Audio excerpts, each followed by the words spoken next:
Hey guys, so I'm outside of the memorial garden that we're planting here, and I'm going to be planting up some spring bulbs. It is the fall.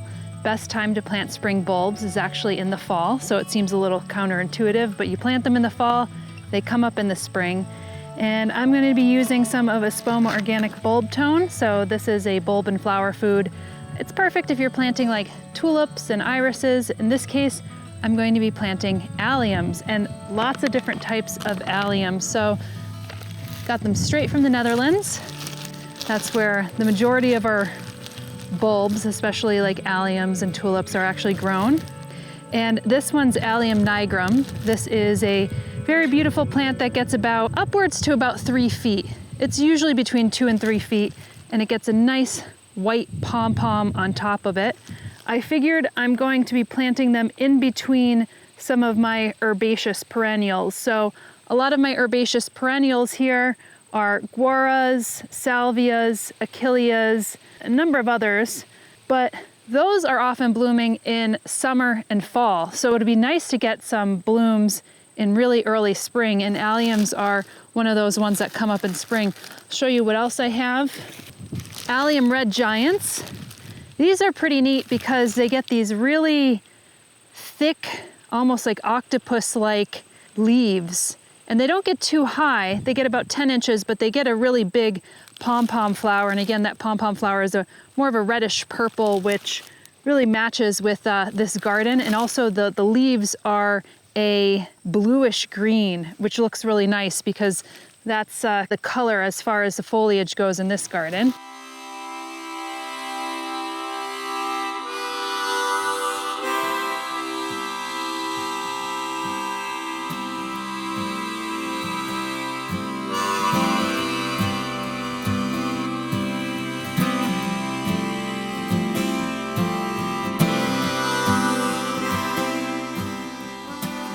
Allium atropurpureum, so puffs out on top, which is pretty cool. Allium schubertii. I think this one is one that looks like fireworks. So it has like a little center and then has an extended inflorescence that looks like fireworks on top of it. And then Allium silver spring. So this is an example of another white allium. So this one gets to about 2 feet tall. And so I'm trying to plan this garden in a way where you have some creepers in the front, creeping plants, so ground covers, and then you get consecutively larger and larger into the back. So some of the tallest alliums, they'll have a back seat, and then some that are like 2 to 3 feet tall will go in with some of my herbaceous perennials, and something like the Allium red giant will go maybe a little more in the front where you could actually see the foliage too, because the foliage is also something that's really interesting to look at that you don't usually get to see. When you think of alliums, you think of the inflorescences, you think of the flowers, and not necessarily the leaves. But in this case, this one has a really cool leaf, and it's a little more low growing. It gets about 10 to 12 inches tall max. And that will be a nice one for more of the front area. So I'm gonna get to planting. So I'm gonna be using this bulb tone, and basically I'll put in a little sprinkle for every hole that I dig. Each of these bulbs will go down probably a different length. I typically will do somewhere between 3 and 4, maybe sometimes 6 inches. In some cases, 6 inches, you don't have to usually go down that far unless it's a really big bulb. But I'll just do a little sprinkle in each hole, and that should help them take to the soil much easier. So I have this really nice herbaceous perennial garden right here, and you'll see these are guaras. I have some achillea. I have some really fine ground cover daisies, some salvia in here. And you could see that it gets a little higher up here. So I'm getting about, I would say, anywhere from 18 inches to about 3 feet, 36 inches. So I'll start to actually plant some of these in between these plants. So I have Allium nigrum. So again, that's more of the white allium, and this gets to about 32 inches high. And then I also have Allium atropurpureum, and that gets to about 3 feet high. So I'll start to dot those in here, and then as they start to die back, many of these other herbaceous perennials will start to grow. So this garden, I would like this garden to have interest all season long, and bulbs, especially early flowering bulbs in the spring, is a great way to actually showcase that and do that. Now, if you're curious what the bulb tone looks like, so that just gives you an example. And I just sprinkle that into the hole. I'm just gonna use my Hori knife, and this usually I use to get deep-rooted weeds out, like dandelions and things along those lines. But this also works for planting bulbs. Now this says to a depth of about 6 inches, but I'm not going to put it down 6 inches. I'll probably put it more like 4 inches, because there's been research that shows that you don't have to put these bulbs down that far for them to actually survive and thrive. As a matter of fact, the only reason why you'd want to bury them a little deeper is if you have animals that come in and kind of dig them up, which we actually do around here, so I might go back on what I was saying and try to plant them a little deeper. One thing I should say about planting bulbs is that here is what the bulb looks like, right? So this is actually the root, so you want that facing down, and this is where the plant comes out of. So you could usually tell, you know, where the roots are coming out, because they'll usually have some roots. So that is what you're going to plant down into the soil. Now again, it goes to show you how smart plants are, because typically you might want to be a perfectionist and plant this down into the soil all times. But quite frankly, we're going to be planting 70,000 bulbs here, and they're going to go in willy-nilly all over the place. Some of the probably is root facing up, some of it's going to be root facing down, some of it's going to be sideways, and the plant will orient itself. So the plant will orient itself the right way. So don't get too bent out of shape about the plant, you know, not being put into the right direction, because it will find and orient itself the right way.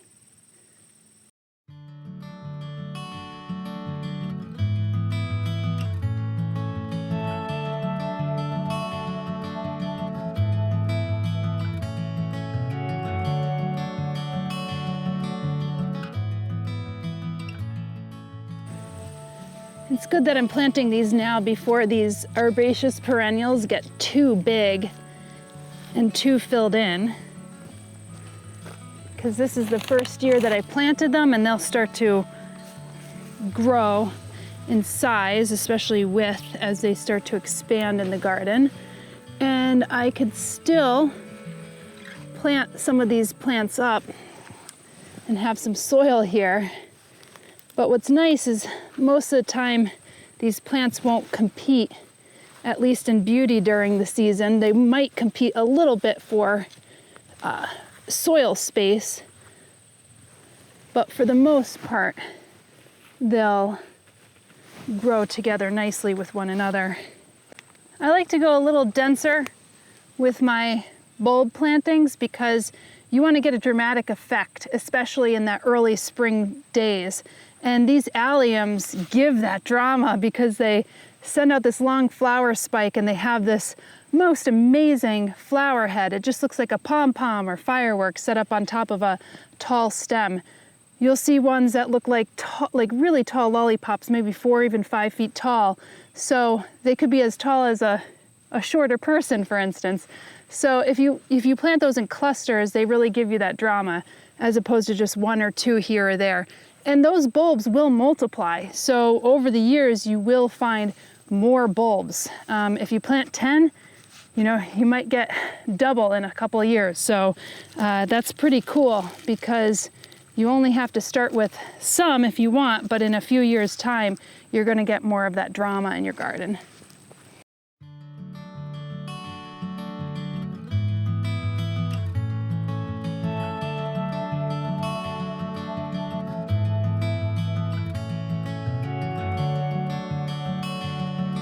I'm going to try to plant some right behind the bird watering area. So I have a little area for birds and also some insects to drink some water. And when I put that in there, probably about 2 days later, I saw a bird go into the bird bath, which is just so delightful. And that stone water bath really works well with the stones that I was already using in the garden to imitate more like how a glacier had come in and scraped down to the bedrock and maybe brought in some other stones from further north. And that's the inspiration that I took with designing with stones in this garden. So I'll plant some right behind that water bath for the birds.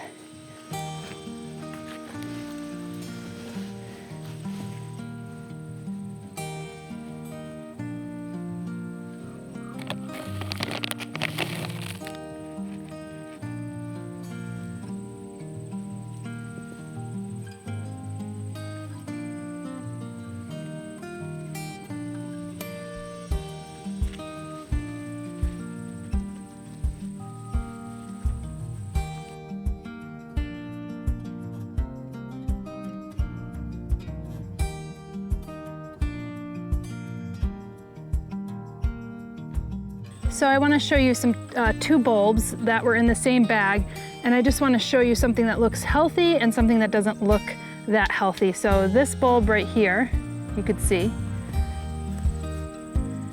this one has a lot of pock marks. It looks a little wrinkled, doesn't look too healthy. I mean, I may actually end up planting it just to see if it'll come up, although I'll probably forget where I planted this because I won't mark it. But I want you to compare that to this bulb, which is nice and white, looks healthy, doesn't have any pock marks on it, has a nice root base right here, that flat part. This one, in this case, doesn't have any roots, but you could tell which side is the root because it has that little flat base and that scar, and then you have this little nipple kind of coming up from it. But again, bad looking bulb that might not be worth planting, and then you have a better looking bulb that is worth planting.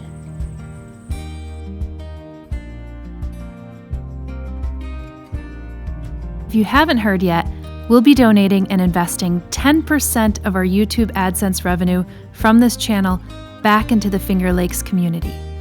We're so thankful that Espoma, our partners across both the Plant One On Me and Flock Finger Lakes channels, will be matching those funds this year, as well as through a combination of monies and/or products, depending on the project. So just know that by watching these videos, you're helping the community here.